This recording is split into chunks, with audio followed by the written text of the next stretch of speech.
Assalamualaikum warahmatullahi wabarakatuh. Kami dari kelompok 5 akan menjelaskan tentang kerugian negara Akibat korupsi dan pengembalian dana negara. Sebelumnya kami ingin memperkenalkan diri. Nama saya Hestu Wahyuni Soharli. Saya Reno Pranaya Susetyo. Saya Nadia Ida Sabila. Menurut pasal 1 ayat 22 Undang-Undang Nomor 17 Tahun 2003 tentang keuangan negara, kerugian negara adalah kekurangan uang, surat berharga, dan barang yang nyata dan pasti jumlahnya sebagai akibat perbuatan melawan hukum baik disengaja maupun lalai. Jadi kerugian negara itu bukan hanya karena uang yang hilang saja, tetapi karena barang yang disalahgunakan, dan tidak harus karena sengaja. Kelalaian juga bisa menyebabkan kerugian pada negara. Baik, sekarang kita masuk di materi utamanya. Korupsi sebagai penyebab kerugian negara. Korupsi adalah tindakan yang merugikan keuangan atau perekonomian negara untuk kepentingan pribadi atau kelompok. Ini bisa berupa penyalahgunaan anggaran, penggelapan, suap sampai markup proyek.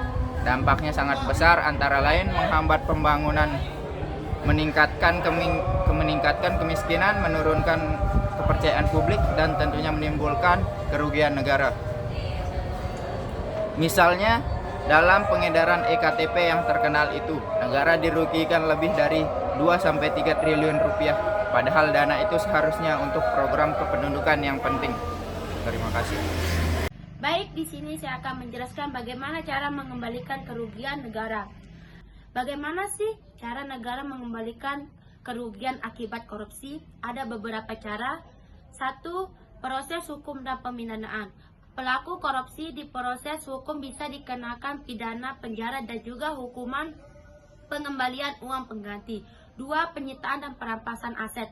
Aset-aset hasil korupsi bisa disita oleh negara kalau sudah dialihkan ke orang lain. 3. Kerjasama internasional. Kalau pelaku atau uangnya ada di luar negeri, bisa kerjasama dengan negara lain untuk menarik kembali dana korupsi.